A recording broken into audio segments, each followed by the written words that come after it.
What's going on, everybody? Anthony Servino here with the Face Off Sports Network with my top starts and sits at the running back position for NFL Week 11. But first, the Week 10 recap. And I'll be honest with you, running backs, I do the running back start sit video every week. That has been much more fruitful for us this season. Wide receivers, it's been a rocky road, but we can't hide behind the misses. We're going to recap the misses like we recap and celebrate the wins. Told you to start Brian Thomas Jr. last week.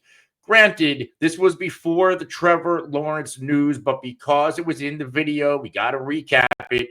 Only 3.2 PPR points, wide receiver 75. Told you to start Darnell Mooney. That worked out. Wide receiver 19 with 14.6 in PPR. Told you to start Tank Dell, wide receiver 43, 8.4 PPR points. That was a weird game. The matchup was right. I was expecting a little bit more of a shootout, a lot of interceptions, a lot of turnovers on both sides. Tank Dell, it did not work out for him, just under my 10-point PPR parameter for hits and misses. My sits, told you to sit Calvin Ridley. Every time I tell you to sit Calvin Ridley, he goes off. Every time I tell you to start him, he doesn't do anything. Well, this happened again. Or Calvin Ridley, wide receiver 3 on a week with over 25 PPR points. Told you to sit Marvin Harrison Jr., another guy I'm struggling to get right. Told you to sit him. He goes for 16.4. And wide receiver 14, Michael Pittman, ends up not playing. So, again, a little bit beat up like Jake Paul's going to be after the Mike Tyson fight. One of the Pauls, whoever the hell it is. But I'm picking Tyson, by the way. You can get some solid plus money odds, by the way, if you like Mike Tyson this week. But now, enough of that. Let's go into my wide receiver starts for this week. And we are going to start with Davante Adams. And Davante Adams, since coming to the Jets, it has not been working out well.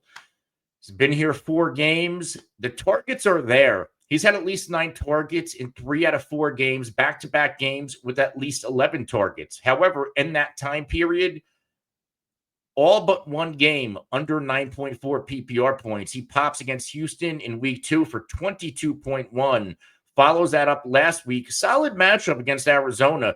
Goes 6 for 13 for 31 yards, 9.1 PPR points, but it wasn't for a lack of trying. In fact, he was targeted 4 times in the red zone, 2 times inside the 5.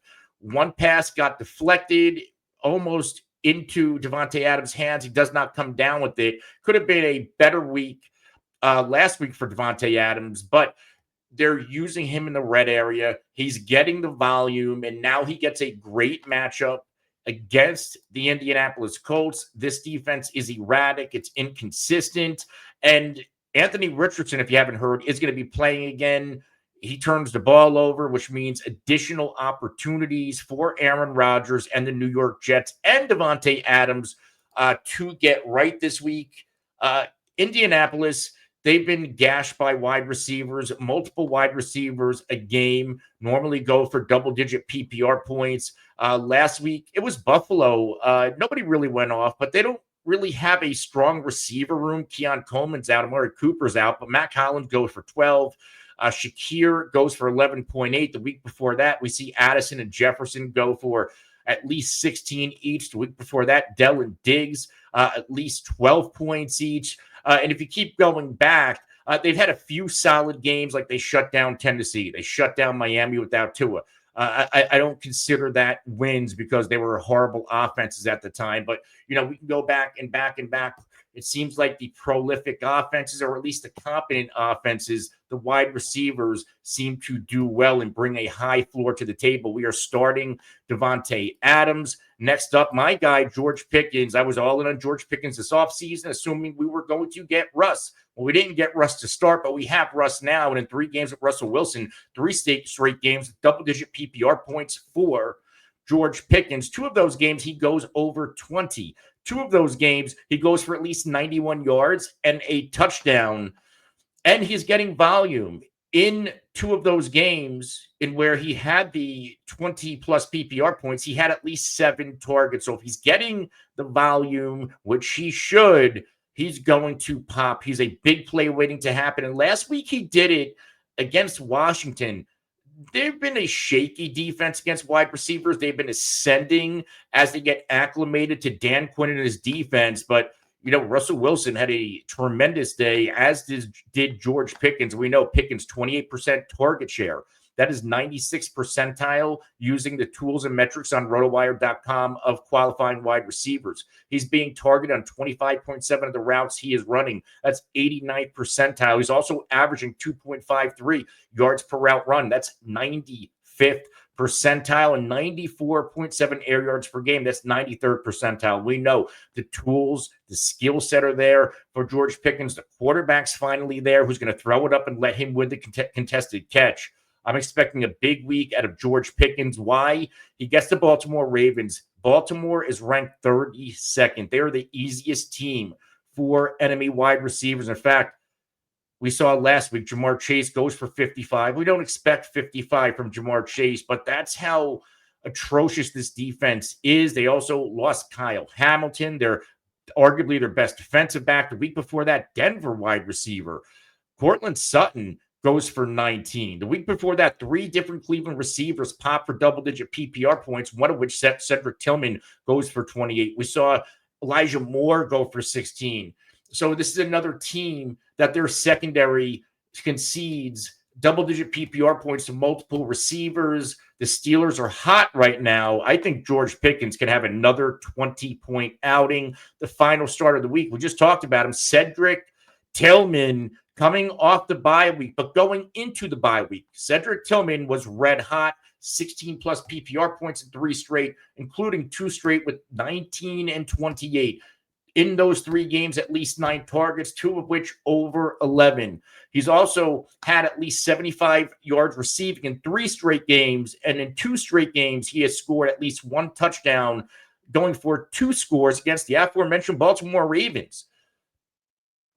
Cedric Tillman is a machine. He has a rapport with Jameis Winston.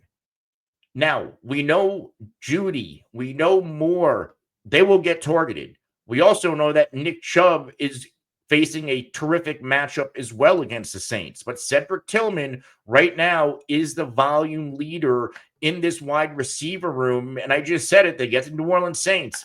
I get the Saints stifled the Atlanta Falcons last week.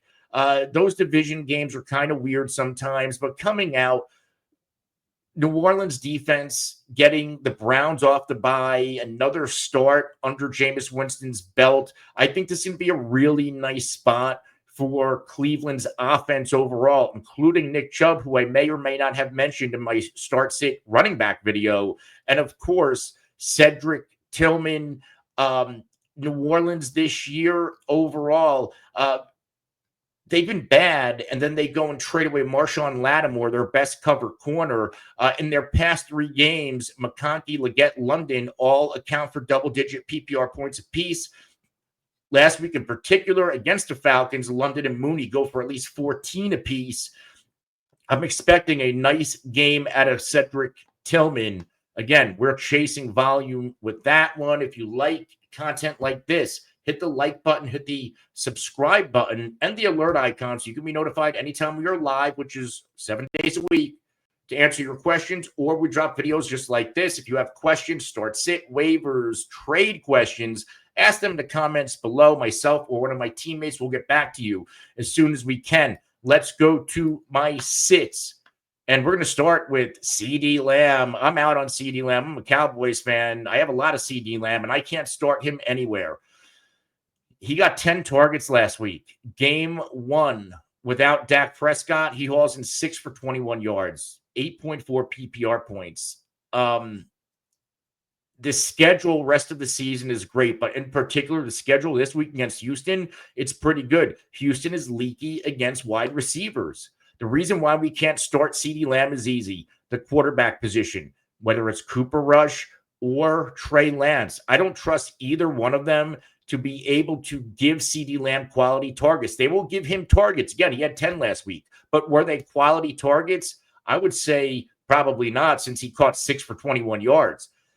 This defense is going to pressure the hell out of the quarterback position in Dallas and force them to make mistakes. Dallas can not run the ball. This is a one-dimensional offense, and the one dimension that they can do, they can't do it really well, which is throw the football. I'm expecting another disappointing outing from CeeDee Lamb. I don't care about the volume. I need to see it before I believe it, which means we are sitting CeeDee Lamb.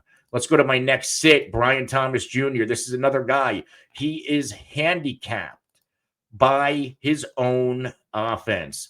Trevor Lawrence is out another game, which means we get another game of Mac Jones. And last week, Mac Jones didn't target his best receiver a lot. In fact, Brian Thomas Jr. only had 3 targets. He's actually had under 5 targets 4 straight games, including under 4 targets in 3 straight. And these are games without Christian Kirk, folks, in the past few.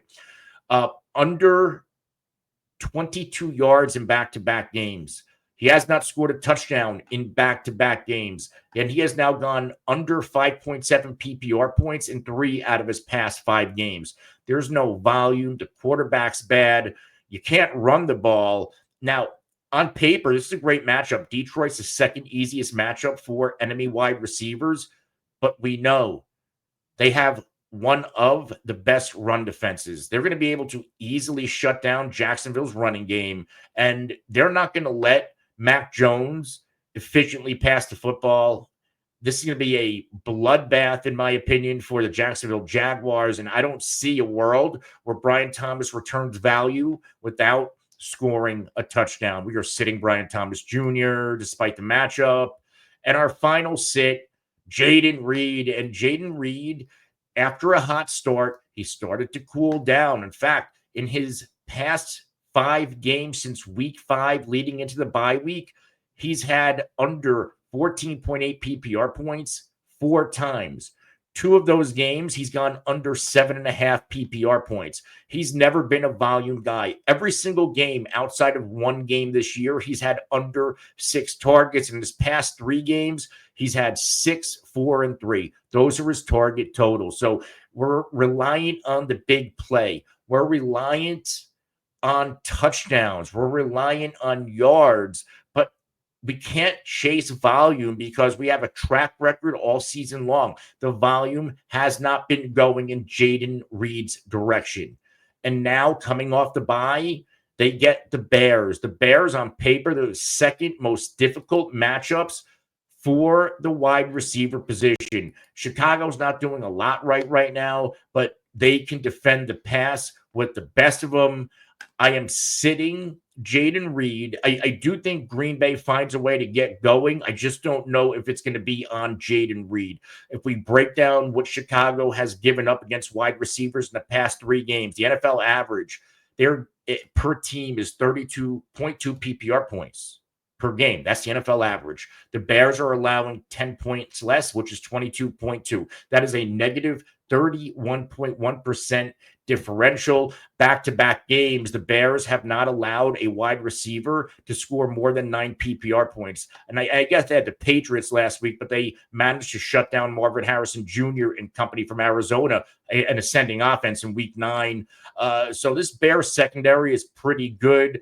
I think Jayden Reed is going to have a hard time this week. We are sitting him with confidence.